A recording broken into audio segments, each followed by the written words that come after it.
Fire him, and make sure he never works in this city again, Alexander Reed said. Without even looking up from the contract in his hand, his voice calm, precise, and completely empty, the words landed like a final sentence in the silent glass office. The man standing across from him froze, a middle-aged father still in a worn construction jacket, his hands trembling slightly as he tried to speak. Sir, please, I just need one more chance. My son is sick. I cannot lose this job. Alexander finally lifted his eyes, cold blue and unreadable. I do not pay for excuses. I pay for results. Security will escort you out. The man swallowed hard, his voice breaking. Thank you for nothing. Then he turned slowly, his shoulders collapsing as he walked past the floor-to-ceiling windows that overlooked the entire city, a city Alexander Reed owned in ways most people could not even imagine. The door closed softly behind him, and just like that, another life was erased. With a single decision, the pen in Alexander's hand moved again, signing a deal worth $50 million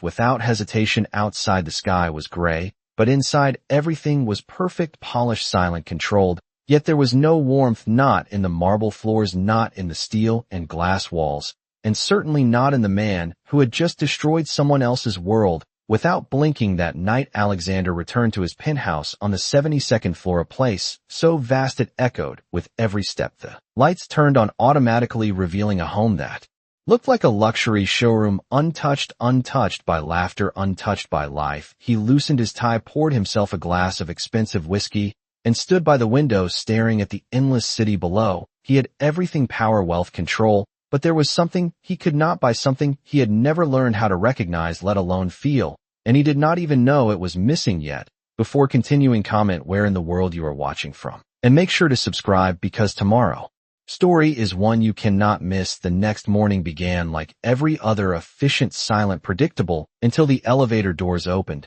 and something changed. She stepped out quietly, holding a small cleaning cart, her uniform simple, her hair tied back neatly, her eyes observant but calm. Sophie Bennett, the new maid, the only one who had agreed to take the position after 5 others had walked out within a week. She paused just inside the entrance, taking in the cold perfection of the penthouse, the glass, the steel, the emptiness. It felt less like a home and more like a place where no one truly lived. She exhaled softly and whispered to herself, this place does not breathe. Then she got to work, not rushing, not afraid, moving with a quiet confidence that did not belong to someone in her position. In the kitchen, she noticed untouched meals stacked neatly in the refrigerator. In the living room, the furniture was flawless but never used, and in the bedroom, the bed looked as if it had been slept in without rest, like someone lying down out of obligation, not comfort. Sophie moved through the space, and for the first time something small shifted. She opened a window, just slightly, letting in a trace of fresh air.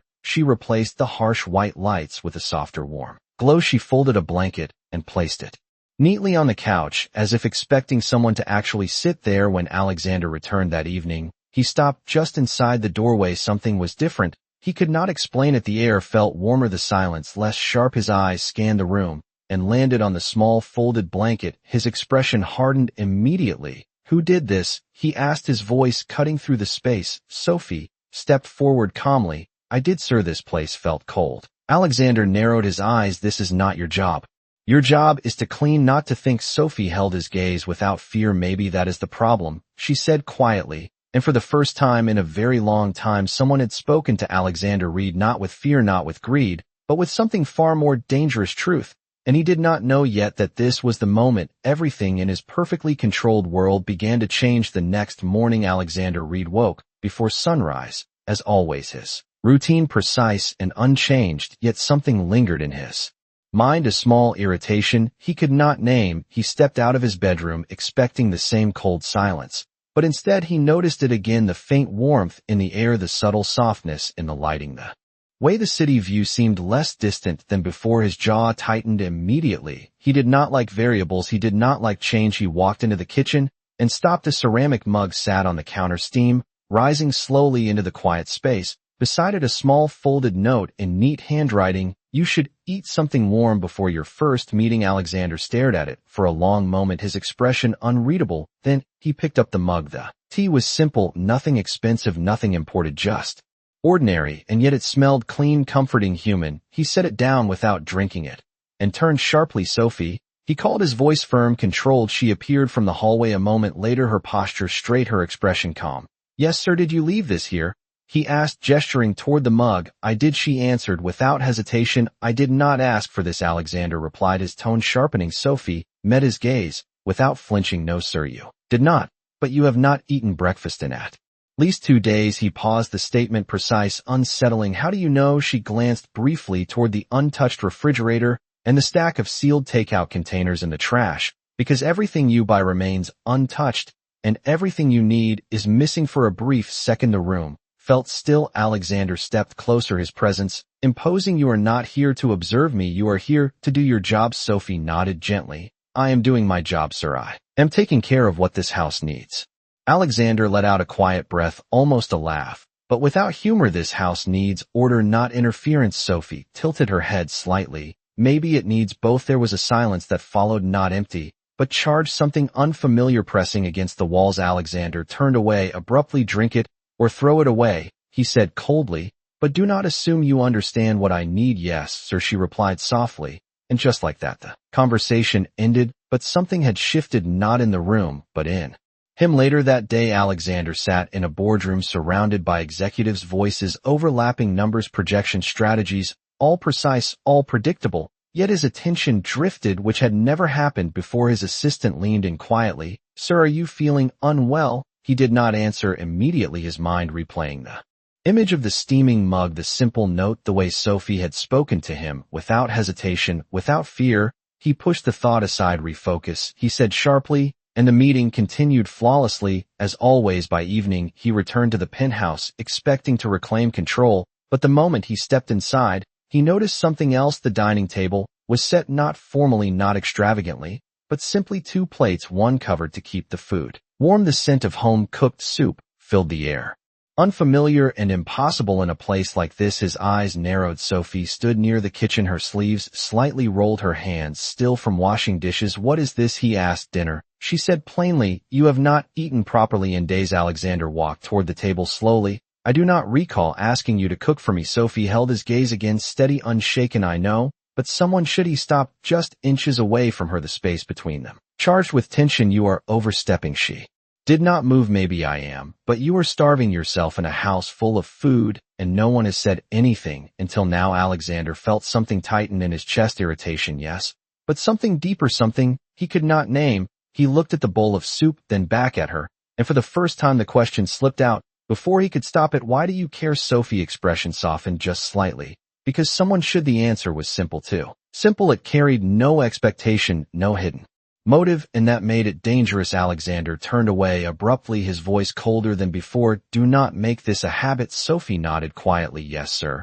But as she turned back toward the sink, a small, almost invisible smile touched her lips, because she knew something he did not yet understand. The walls of his world had already begun to crack. The following evening unfolded with the same quiet precision, but something new had taken root beneath the surface. Alexander Reed sat alone in his study, reviewing reports, yet his attention kept drifting, not to numbers, not to contracts, but to the faint sounds echoing through the penthouse. A soft movement in the kitchen, the gentle clink of dishes, the low hum of someone existing without fear in a space that had always demanded silence. He closed the file in front of him with more force than necessary and stood walking toward the hallway as if drawn by something he refused to name. When he reached the edge of the kitchen, he stopped without announcing himself. Sophie stood at the counter, carefully packing a small container of food, her movements unhurried, deliberate. She glanced at the clock, then wrapped the container with care, as if it held something important, not expensive, not impressive, just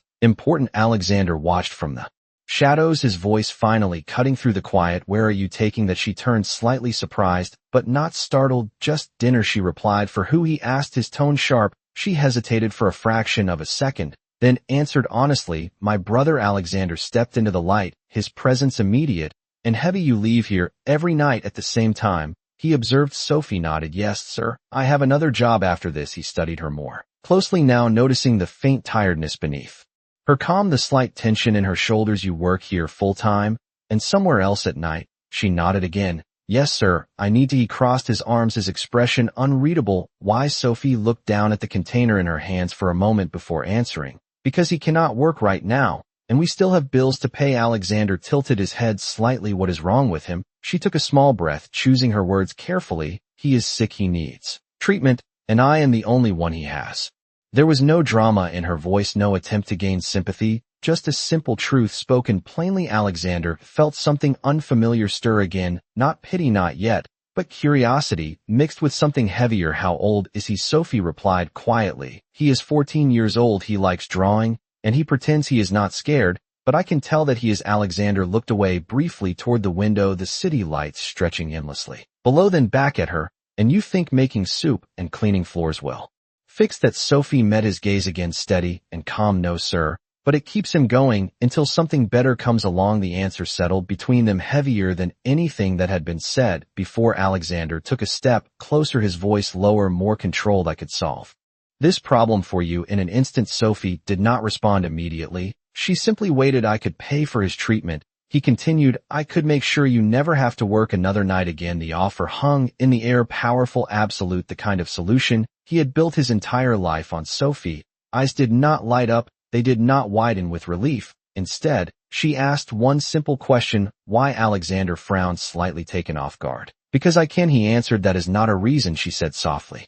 That is power, not care. The words struck deeper than anything before. He straightened his posture, his voice cooling again. Everything has a price. Sophie shook her head gently. Not everything. There was a long silence. Alexander reached into his pocket and pulled out his wallet. He removed several crisp bills and placed them on the counter. Take it, he said. Consider it a start. Sophie looked at the money, then back at him, and slowly, she pushed it back toward him. I cannot take that. Why not? Because it would not be the same, she replied. If you want to help someone, you should understand them first, not just pay them to disappear. Alexander stared at her, the certainty in her voice, the quiet strength behind her refusal. Something inside him tightened again, but this time, it was not irritation, it was something far more unsettling, doubt. He had spent his entire life believing that money solved everything, that control meant safety, that distance meant strength, and yet here stood someone with nothing who refused everything he offered as if it had no value at all. Sophie picked up the container and moved toward the door, pausing only for a moment. Good night,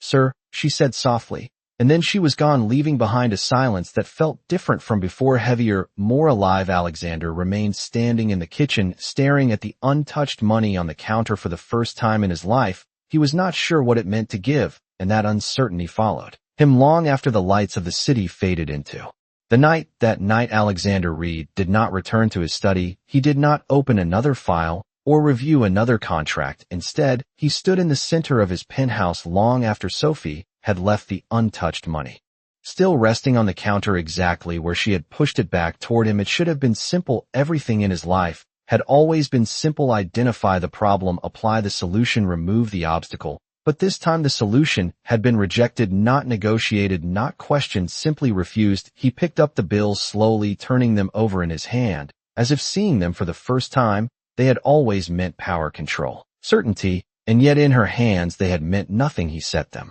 down again with a quiet exhale. The silence around him felt different, no longer empty, but unsettled. The next morning arrived with the same precision as always, but Alexander moved through it differently. He skipped breakfast again, but this time not out of habit, out of distraction. His thoughts kept returning to Sophie, to the way she had spoken to him, the way she had looked at him, without fear, without admiration, without anything he was used to receiving. By the time he entered his office, his assistant noticed immediately. Sir, you seem distracted, she said carefully. Alexander did not respond right away. He walked past her and into the boardroom, where another meeting was already beginning. Voices filled the space, numbers, projections, decisions, all moving forward as expected, but he found himself losing focus again, his mind drifting to a small apartment somewhere in the city, to a 14-year-old boy waiting for his sister to come home with a container of food, to a life that continued without certainty, without control, and yet somehow with more meaning than his own. Sir, we need your approval on this acquisition, one of the executives said, pulling him back. Alexander looked down at the documents, then signed them. Without hesitation, the deal was worth hundreds of millions, another victory, another expansion of his empire,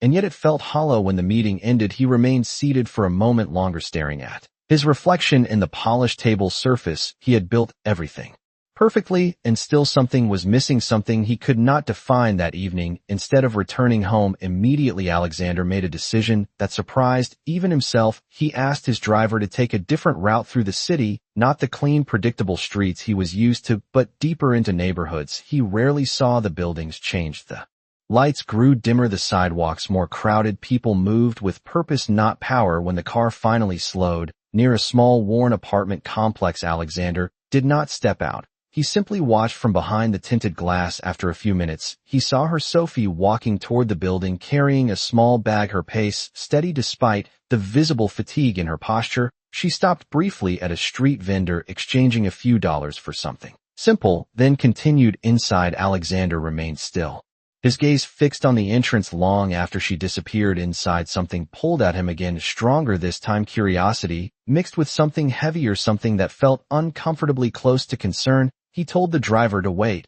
and after a moment that felt longer than it should have, Alexander opened the car door and stepped out. The air was colder, here sharper, less controlled. He walked slowly toward the building, each step unfamiliar, as if he were entering a world he had spent his entire life avoiding. When he reached the entrance, he hesitated just for a second, then pushed the door open. The hallway inside was narrow, dimly lit, but alive with sound, distant voices, a television playing somewhere, the faint echo of laughter and footsteps. Alexander moved quietly, following the sound of a soft voice down the corridor. When he reached the end, he stopped just outside a slightly open door. Inside, he could see Sophie kneeling beside a small bed. A boy lay there, thin but alert, his sketchbook resting on his lap. "You have to finish this one before I get home tomorrow," she said gently, her voice warm in a way Alexander had never heard before. The boy smiled weakly. "I will," he said. "I promise." Sophie brushed his hair back carefully, then handed him the food. "I brought your favorite soup," she added softly. The boy laughed a little. "It is not fancy,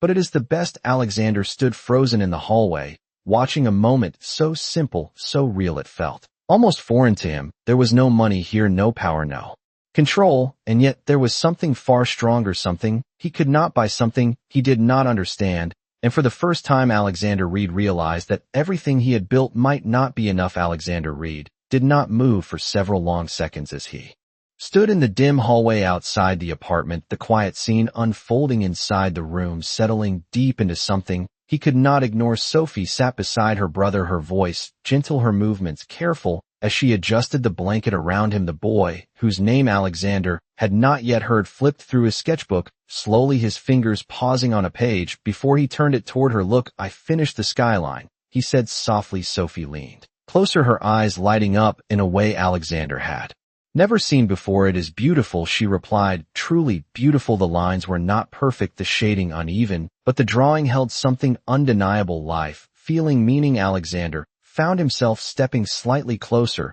Without realizing it, his gaze fixed on the page. The boy noticed movement at the door and looked up, his expression curious, but not afraid. Sophie turned quickly, following his gaze, her eyes widening for the first time since Alexander had known her. "Sir, what are you doing here?" she asked, her voice low but steady. Alexander paused just inside the doorway, suddenly aware of how out of place he was. "I was in the area," he said after a moment, the words sounding unfamiliar even to himself. Sophie studied him carefully, then stood, moving a step forward, as if to shield the small space behind her. "This is not part of your property," she said quietly. There was no accusation in her tone, only a boundary. Alexander nodded once. "I know." He glanced toward the boy, then back at her. "I did not come to interfere." The boy shifted slightly on the bed, his curiosity overtaking his hesitation. "Sophie, who is he?" he asked. Sophie hesitated for a brief second before answering. "This is my employer," she said simply. The boy eyes widened slightly. "Wow, you must be very important," he said. Alexander almost smiled at the comment, almost, but the feeling faded before it could settle. "What is your name?" he asked instead. The boy straightened a little. "Noah," he replied. "Noah Bennett." Alexander nodded, acknowledging the name and the quiet strength behind it. "Your drawing is impressive." Noah looked down at the sketchbook, a small smile forming. "Thank you. I want to be an artist one day." Sophie placed a hand gently on his shoulder. "You will be," she said softly. Alexander watched the interaction closely, the certainty in her voice, the way she believed in something that had no guarantee, no contract, no measurable return. It was foreign to him, and yet it held more conviction than any business deal he had ever signed. "You should be resting," Sophie added gently. Noah nodded and leaned back against the pillow, his energy fading slightly. I will finish the rest tomorrow, he murmured. Sophie adjusted the blanket again, then turned back toward Alexander, her expression returning to calm control. You should not be here, she said quietly. Alexander met her gaze. I needed to see for myself, he replied. See what? She asked. He hesitated for a moment, searching for words. He rarely needed to find how you live. The answer hung between them, honest but incomplete. Sophie crossed her arms, slightly protective. We live simply, she said. We do what we can. Alexander glanced around the small apartment, the worn furniture, the faint scent of soup, still lingering, the quiet signs of a life held together by effort rather than ease. You call this enough? He asked. Sophie did not look away. Yes, she said, because we have each other. Alexander felt that same tightening in his chest again, stronger this time, something shifting beneath the surface of everything he believed. I could still help, he said more quietly, now not as a command, not as an offer of power, but as something closer to a question. Sophie's expression softened slightly, but her answer did not change. I know you can, she said, but that does not mean you should. Without understanding what it means to care. The words settled deeper than before. Alexander took a slow breath, then reached into his coat and placed something on the small table near the door. Not money this time, but a simple business card with his direct number. If anything changes, he said, call me. Sophie looked at the card, but did not pick it up. I will think about it, she replied. Alexander nodded once, then turned toward the door, pausing only briefly before stepping back into the hallway. The sounds of the apartment continued behind him, quiet, warm, real. As he walked away, something inside him shifted again, not broken, not yet, but no longer untouched. For the first time in his life, Alexander Reed was beginning to understand that some things could not be owned, only earned. The following days did not return to normal, no matter how precisely Alexander Reed tried to force them back into place. His schedule remained exact, his meetings executed flawlessly, his decisions sharp and immediate, yet something underneath had shifted in a way he could not correct. He found himself leaving work earlier than usual, without reason, without explanation. His assistant noticed, but did not question it, and each evening he returned to the penthouse, expecting to reclaim control, only to find small, quiet changes waiting for him. The lights were warmer, the air felt softer, the silence less absolute. Sophie Bennett moved through the space, as she always had, calm, focused, unafraid,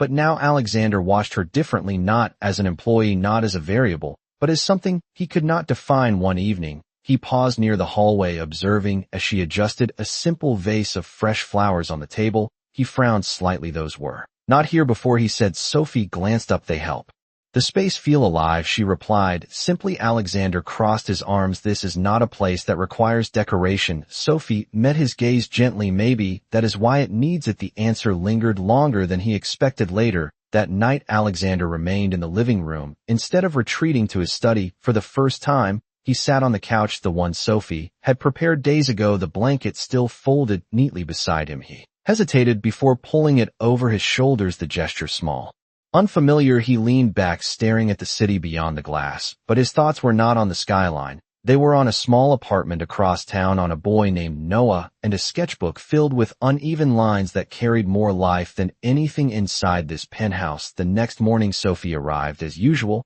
but something in her expression had changed. Not fear, not distance, but awareness. She could sense that he had crossed a line, even if he had not admitted it out loud. Alexander stood in the kitchen when she entered, his posture composed, but his presence less rigid than before. You came back late last night, he said, without turning. She paused slightly, then answered, yes, sir, my brother needed me. Alexander nodded. Once I saw that. Sophie looked at him carefully. You should not have followed me, she said softly. Alexander turned to face her. I did not follow you, he replied. I chose to understand. The distinction was subtle, but it mattered. Sophie considered his words, then asked, and what did you learn? Alexander hesitated for a moment, longer than usual. That you have very little, and still act as if it is enough. Sophie shook her head gently. We do not have little, she said. We have what matters. Alexander exhaled slowly, as if the answer both frustrated and intrigued him. I have everything, he said quietly. Sophie looked around the penthouse, then back at him. Not everything, she replied. The words landed without accusation, without judgment, and that made them harder to dismiss. There was a silence that followed, not tense, but reflective. Alexander moved toward the counter, picking up a file he had brought home last night. He placed it in front of her. I had someone look into your situation, he said. Sophie's expression tightened slightly. I did not ask you to do that, I know, he replied, but I did it anyway. Inside The file were details, medical reports, estimated costs, treatment options, all laid out clearly, efficiently. Sophie glanced at the pages, but did not touch them. You think this solves it? She asked. Alexander's voice remained steady. It is a solution. Sophie looked up at him, her eyes calm. But firm. It is your solution, she said, not ours. The distinction settled heavily between them. Alexander leaned forward slightly, his voice quieter than before. What would your solution be? Sophie closed the file gently without reading further. To be there, she said, to not leave him alone, to make sure he does not feel like a burden, to remind him that he is more than his illness. Alexander stared at her, the simplicity of her answer clashing with everything he believed about control and outcomes. You cannot fix this with presence, he said. Sophie met his gaze steadily. Maybe not, she replied, but it is the only thing that matters. While we try. The words stayed with him long after she turned away to continue her work, and for the first time Alexander Reed began to understand that there was a difference between solving a problem and standing beside someone while they faced it, and he was not sure which one required more strength. That night Alexander Reed did not open a single file, not one contract, not one report. The city outside his window continued its endless motion, but inside the penthouse everything felt suspended, as if waiting for something he could not yet name. He stood near the glass watching the lights flicker below, but his mind was somewhere else, replaying Sophie's words again and again. There is a difference between solving a problem and standing beside someone while they face it. He had spent his entire life solving problems, eliminating variables, controlling outcomes, but he had never once stood beside anyone without expecting something in return. The realization unsettled him more than any loss ever had. The next morning began with an unfamiliar decision. Instead of heading straight to the office, Alexander remained in the penthouse longer than usual. He sat at the kitchen counter staring at the file he had prepared for Sophie, the detailed reports, the numbers, the solutions, all perfectly structured, and yet completely rejected. He closed the file slowly, then pushed it aside as if it no longer held the same authority. When Sophie arrived, she noticed immediately the difference in the room, not in the furniture, not in the arrangement, but in him. You are still here, she said quietly. Alexander looked up. Yes. Sophie set her things down carefully, her movements measured. Are you not going to work? He hesitated before answering. I will later. There was a pause. She studied him briefly, then moved toward the kitchen, beginning her routine, as always, but the silence between them felt different, not distant, but aware. Alexander watched her for a moment before speaking. I want to see him again. Sophie's hands paused for just a second before continuing with what she was doing. Why? She asked without turning. Because I do not understand, he replied honestly. Sophie turned, then her expression searching. You are not supposed to understand everything, she said softly. Alexander stood slowly. That has never stopped me before. Sophie held his gaze, and for the first time there was something like concern in her eyes. This is not something you control, she said. Alexander nodded slightly. Then maybe it is something I learned. The words were simple, but they carried a weight that neither of them ignored. That evening Alexander returned to the apartment building again, but this time he did not hesitate. He walked in, without stopping, without watching from a distance. When he reached the door, Sophie was already there, as if she had expected him. Noah looked up from his bed when Alexander entered, his face lighting up slightly. You came back, he said. Alexander gave a small nod. I did. Noah held up his sketchbook again. I added more details, he said proudly. Alexander stepped closer, this time not as an observer, but as someone invited. He looked down at the drawing, the city skyline growing more defined, more alive, each line filled with effort and imagination. It is better, he said, and he meant it. Noah smiled wider. I am going to draw buildings like yours one day, he added. Alexander paused at that statement, something catching in his chest. You can build anything you want, he said quietly. Sophie watched the exchange carefully, noticing the shift in his tone, the absence of distance, the absence of control. Alexander glanced around the small room. Again, the same worn furniture, the same quiet warmth, but now it felt less foreign, less distant. He noticed a small chair near the window, and after a brief hesitation he sat down, not out of necessity, but choice. Sophie moved closer to Noah, adjusting his blanket, as she always did, her presence steady, constant. Alexander watched them both, and for the first time, he did not feel like an outsider observing a different world. He felt like someone standing just at the edge of something real. Noah looked at him again. Are you always this serious? He asked innocently. Sophie tried to hide a small smile. Alexander paused then, for the first time in a long while, his expression softened slightly. Not always, he answered, and the truth of it surprised even him. The room grew quiet again,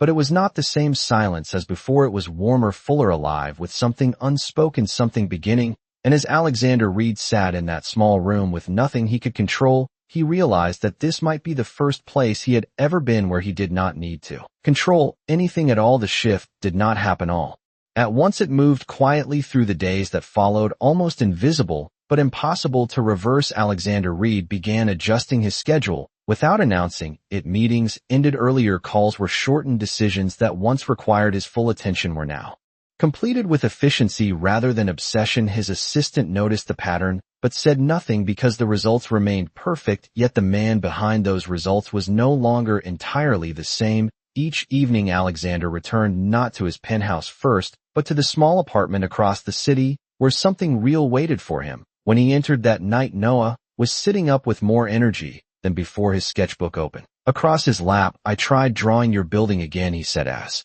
soon as Alexander stepped inside. Sophie glanced up from the kitchen, her expression calm but observant. "You are becoming a regular guest," she said. Alexander gave a slight nod. "I suppose I am." Noah turned the sketchbook toward him. This time the lines were sharper, more confident, the details more intentional. Alexander leaned in closer, studying the drawing. "You improved the perspective," he said. Without thinking, Noah smiled wider. "I watched a video about it," he replied. Sophie watched the exchange quietly, noticing how naturally the conversation flowed, how Alexander no longer stood near the door or kept distance. He moved further into the room, without hesitation, as if he belonged there in some small way. "You are teaching him," Sophie said. Alexander shook his head slightly. "No, he is teaching himself. I am only pointing out what is already there." Sophie tilted her head. "Then maybe that is what people need sometimes, someone to see what is already there." The words settled gently but firmly. Alexander looked at Noah again, then back at Sophie, and for once he did not argue. Later that evening Noah grew tired, his energy fading as Sophie helped him lie back against the pillow. Alexander remained seated in the small chair near the window, watching the quiet routine, the way Sophie adjusted the blanket, the way she spoke to Noah in a soft, steady voice, reminding him to rest, reminding him that tomorrow would come. Noah looked at Alexander again before closing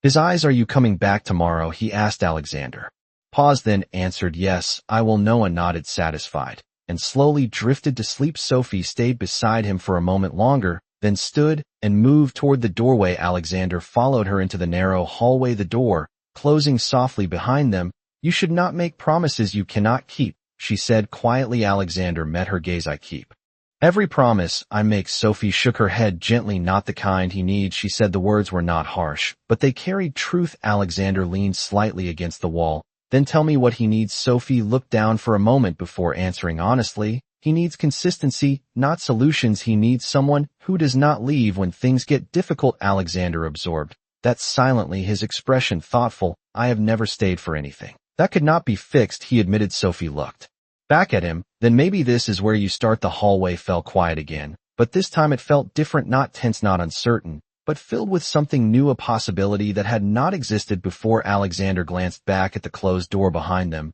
then returned his attention to Sophie. "I want to help, but not the way I tried before," he said. Sophie studied him carefully, searching for any sign of control or expectation. She did not find it. "What does that mean?" she asked. "It means I will not offer money," he replied. "I will offer time." Sophie's expression shifted slightly, softer, but still cautious. "Time is harder to give," she said. Alexander nodded. "I am beginning to understand that." Sophie looked at him for a long moment, then finally gave a small nod. "We will see," she said quietly. Alexander stepped back toward the hallway exit, pausing only once. "Good night, Sophie." "Good night, sir," she replied, but this time the word "sir" sounded different, less distant, more like a habit than a barrier. As Alexander walked out into the night, the city felt less like something he owned and more like something he was still learning to be part of, and for the first time in his life, he chose not to return immediately to control, but to something far more uncertain, something that could not be bought, only given freely. The change did not go unnoticed, not in the quiet routines of the apartment,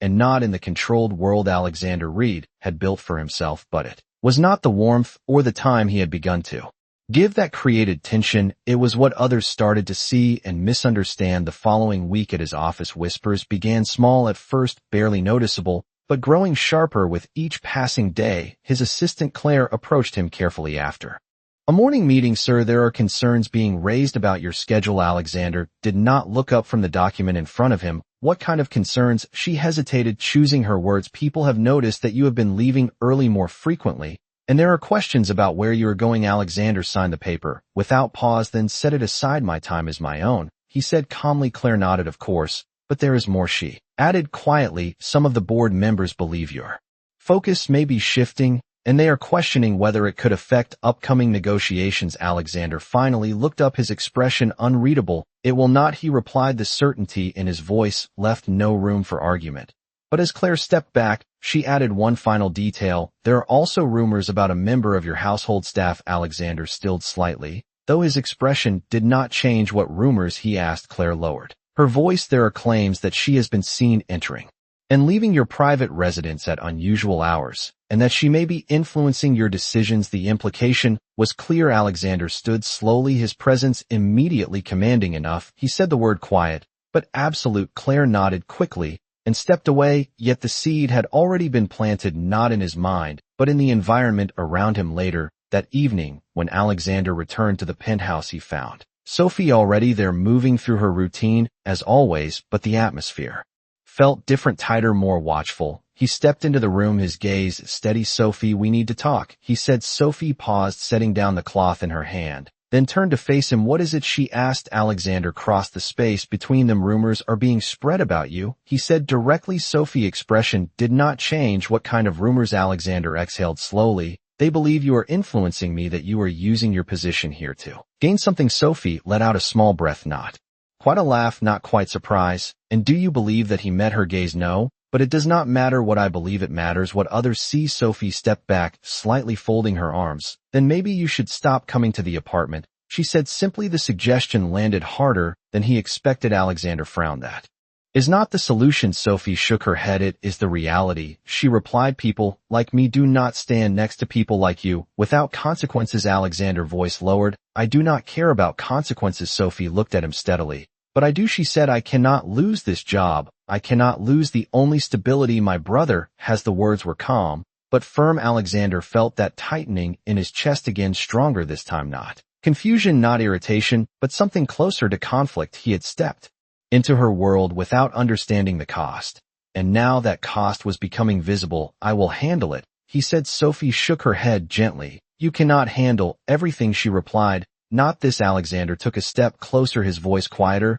Then tell me what you want me to do. Sophie hesitated for a moment, her eyes searching his before answering honestly. I want you to remember where we come from and where you stand. The difference matters, even if you pretend it does not. The silence that followed was heavier than any before. Alexander looked at her, as if seeing her from a distance again, not as someone who had changed him, but as someone who could be taken away by the very world he controlled. I am not pretending, he said finally. Sophie gave a small sad smile. Maybe not, but the world you built does not see things the way you do. Alexander had no immediate answer for that, and for the first time since he had entered her life, the distance between them returned, not in space, but in reality, a line neither of them had drawn, but both were now forced to face. And as the night settled around them, Alexander realized that understanding kindness was only the beginning. Learning how to protect it might be something far more difficult. The next morning, the consequences arrived faster than either of them expected. Sophie entered the penthouse as she always did, but before she could begin her routine, she noticed something was wrong. Two unfamiliar men stood near the entrance, speaking quietly with building management, their posture formal, their expressions cold. Alexander stood a few feet away, his presence controlled, but tense. Sophie slowed her steps. What is happening? She asked. Alexander turned toward her, his jaw tight. They are conducting an internal review, he said. Sophie looked between them, her instincts immediately alert. A review of what? One of the men stepped forward. Miss Bennett, we have received reports regarding misconduct and unauthorized influence within this residence. We need to ask you a few questions. Sophie's expression remained calm, but her hands tightened slightly at her sides. What kind of misconduct? The man glanced briefly at Alexander before continuing. There are claims that you have been accessing restricted areas and attempting to influence executive decisions. Sophie let out a slow breath. That is not true. Alexander stepped forward, his voice firm enough. This is unnecessary. She has done nothing wrong. The second man spoke without emotion. We are required to follow protocol, Sir. Alexander's eyes hardened, then follow it quickly. Sophie remained still as the questions began, each one precise, each one carrying an assumption she had to dismantle calmly. She answered everything truthfully. Her work hours, her responsibilities, her interactions with Alexander, but the tone of the room had already shifted. The air no longer held the quiet warmth she had created. It felt clinical, suspicious, cold. When the questioning ended, the first man nodded slightly. "We will complete our report by the end of the day," he said. "Until then, Miss Bennett, you are suspended from duties effective immediately." The words landed without warning. Sophie blinked once, absorbing them. "Suspended," she repeated. Alexander stepped in front of her. "That is not acceptable," he said sharply. "You do not remove someone based on rumors." The man met his gaze evenly. "It is a temporary measure pending investigation." Alexander's voice dropped lower, more dangerous. "Then investigate faster." Sophie placed a hand lightly on his arm, surprising both of them. "It is fine," she said quietly. Alexander turned to her. "It is not fine." Sophie shook her head gently. "This is what I meant," she said softly. "This is the cost of standing too close to your world." The room fell silent again, heavier than before. The two men stepped back toward the entrance, leaving the space as quickly as they had disrupted it. Sophie picked up her bag slowly, her movements composed, but there was a faint tremor in her breath that she could not fully hide. Alexander watched her every movement, frustration building beneath his controlled exterior. "You are not leaving like this," he said. Sophie looked at him, her eyes steady but tired. "I have to," she replied. "If I stay, it only gets worse." Alexander stepped closer. "I will fix this." Sophie shook her head again. "Not this time," she said. "You cannot solve everything by force." Alexander's voice tightened. "Then what do you expect me to do?" Sophie held his gaze for a long moment before answering. "Stand still," she said, "and see what happens when you do not control the outcome." The words struck him harder than anything before because they required something he had never done before. "Wait." Sophie moved toward the door, pausing only briefly. "You should not come tonight," she added quietly. "Noah does not need to see this." Alexander felt something shift sharply inside him, not anger, not power, but helplessness, a feeling he had spent his entire life avoiding. Sophie opened the door and stepped out without looking back, and just like that, the warmth she had brought into his world disappeared, leaving behind the cold structure he had always known. But now it felt different, harsher, emptier, because he finally understood what was missing. Alexander stood alone in the center of the penthouse, the silence pressing in around him, but this time he did not reach for control. He did not call anyone. He did not issue orders. For the first time in his life, he stood still exactly as she had told him to, and in that stillness, he began to feel the weight of something far more difficult than any decision he had ever made, the realization that doing nothing might be the only way to prove that what he felt was real. Alexander Reed did not sleep that night, not because he could not, but because he chose not to. He remained seated in the same place for hours, the silence stretching around him, no longer empty, but heavy with consequence. For the first time in his life, he did not reach for control. He did not call his legal team. He did not issue a single order. Instead, he sat with the discomfort, with the uncertainty, with the realization that stepping back felt far more difficult than stepping in. The next morning arrived slowly, the light creeping through the glass walls of the penthouse, but nothing felt the same. The warmth Sophie had brought into the space was gone, leaving behind a version of his world that now felt colder than it ever had before. He stood, eventually straightening his jacket out of habit, but the movement felt mechanical, disconnected, as if he were returning to a role he no longer fully believed in. At the office, the atmosphere shifted the moment he walked in. Conversations, quieted, glances followed him more closely than usual. Claire approached carefully, her expression composed but tense. "Sir, the report has been finalized." Alexander stopped walking. "What does it say?" he asked. Claire hesitated before answering. "The investigation found no evidence of misconduct," she said. "The claims were unsubstantiated." Alexander exhaled slowly, the tension in his chest loosening slightly.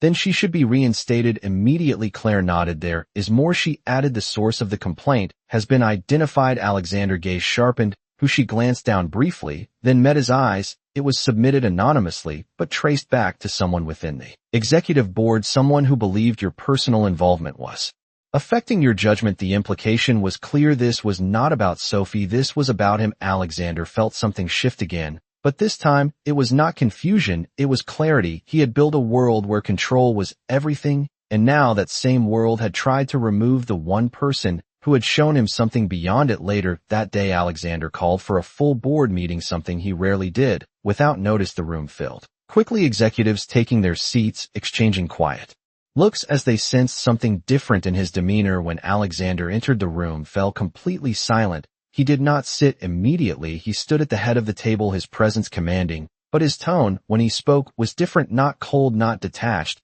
but deliberate. I am aware of the concerns that have been raised. He began, his voice steady, clear. There have been questions about my decisions, my focus, and my personal interactions. He paused briefly, letting the words settle, then continued.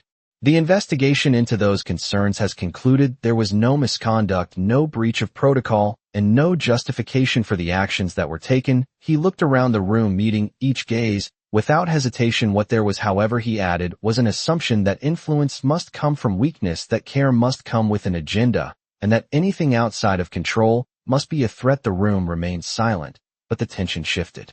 Subtly, Alexander stepped forward slightly, his voice firm now, but grounded. I built this company on precision, on results, on control, but I failed to recognize that those things are not the same as strength. Real strength is knowing when not to control, when to listen, when to stand beside someone instead of above them. A few executives shifted uncomfortably, but no one spoke from this point forward. He continued, I will decide what influences my judgment, not fear, not rumor, and not anyone who believes that compassion is a liability. He paused again, then added, Miss Bennett will be reinstated immediately, and any further action against her without cause will be treated as a direct violation of company policy. The message was clear, unmistakable, final. The meeting ended without discussion, without challenge, because for the first time Alexander Reed was not simply protecting his authority, he was redefining it. That evening he did not return to the penthouse first, he went directly back to the apartment building. The hallway felt the same as before, narrow, quiet, alive with small sounds. But this time, he did not hesitate. When he reached the door, he knocked softly. Sophie opened it. A moment later, her expression guarded,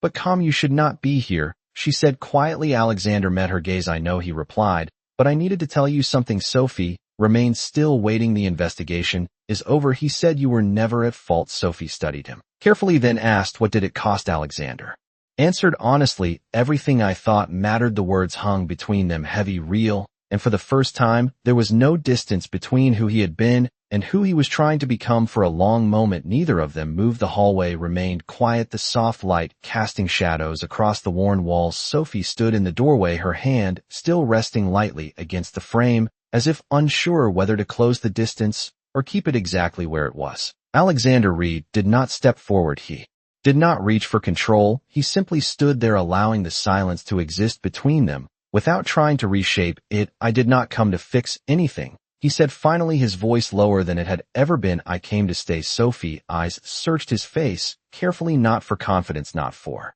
power, but for something she had not yet fully trusted, consistency. You say that now, she replied quietly, but your world changes quickly. Alexander nodded slowly. I know, he said, but I am not asking you to believe me right away. I am asking you to watch what I do. The words were simple, but they carried something different, something grounded in action rather than promise. Sophie studied him for another moment, then stepped aside just enough to allow him to enter the apartment. Alexander moved inside slowly, not as a man who owned everything, but as someone who had learned how little control he truly had. Noah was sitting up again, his sketchbook resting against his knees. When he saw Alexander, his face brightened immediately. You came back, he said. Alexander gave a small nod. I said I would. Noah smiled, then flipped to a new page. I started something different, he said. This time the drawing was not of buildings or skylines, it was of people, two figures, standing side by side, one tall, one smaller, both outlined with careful attention. It is not finished yet, Noah added, but I think it is getting better. Alexander looked at the drawing longer than necessary, something in his expression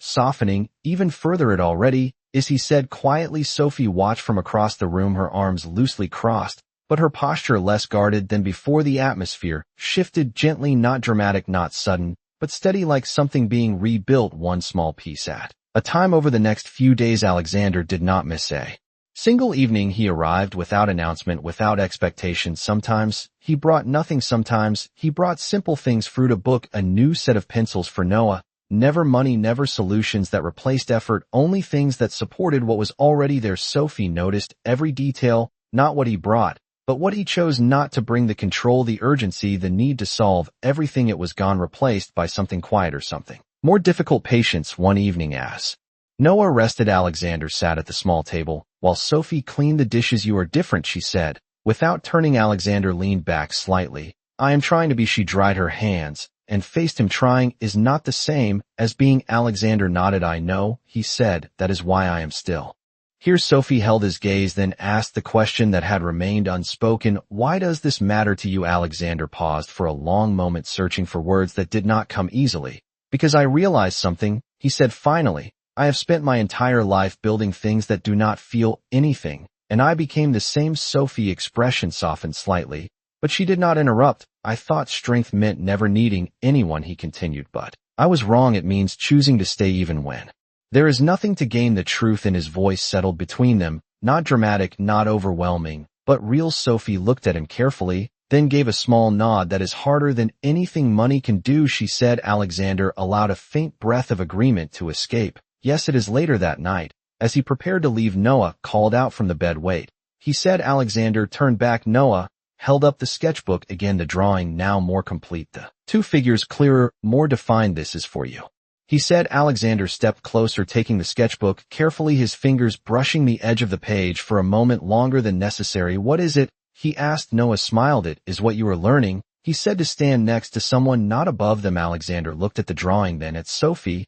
who stood quietly watching, and for the first time in his life something inside him settled, not because he had solved anything, not because he had fixed the outcome, but because he had finally understood what mattered, and he had chosen to stay long enough to prove it. The seasons began to change slowly at first, almost unnoticed by anyone except those who had learned to pay attention. The air grew cooler, the light softened earlier in the evening, and inside the small apartment something else shifted as well. Noah sat by the window, his sketchbook open, but this time his hands were steadier, his breathing stronger. The faint color had returned to his face. The treatments had begun, not through a sudden act of wealth or control, but through a series of quiet, coordinated steps. Doctors who listened, options that were explained carefully, decisions made together, not imposed. Alexander Reed had not written a check and walked away. Instead, he had sat in waiting rooms. He had listened to explanations he did not fully understand and asked questions he would have once ignored. He had stayed. Sophie watched all of it, not with surprise,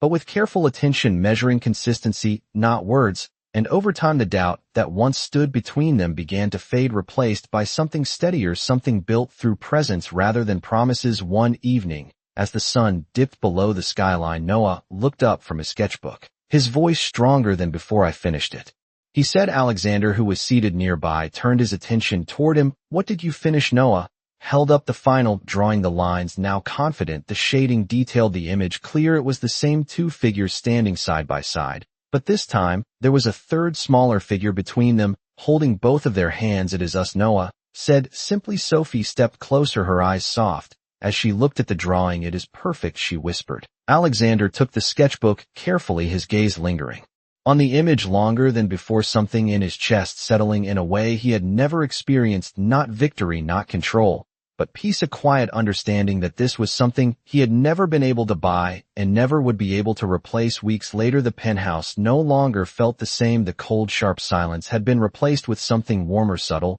but real. The lights remained soft, the windows opened more often, and on the table near the living room, a simple vase of fresh flowers had become permanent, not for decoration, but for life. Sophie still worked there, but not as someone beneath the space. She moved through it as someone who had changed it, and Alexander no longer corrected her. He no longer tried to reshape what she brought into his world. Instead, he protected it. At the office, things had changed as well, not in structure, not in success, but in leadership. Decisions were still precise, but now they carried something more: consideration, listening, presence. Employees who had once feared silence now spoke and were heard, and those who had mistaken kindness for weakness had learned otherwise. One afternoon, Alexander stood at the large window in his office, the city stretching endlessly before him. Claire stepped in quietly. Sir, the board has approved the new community initiative. He nodded. Once good.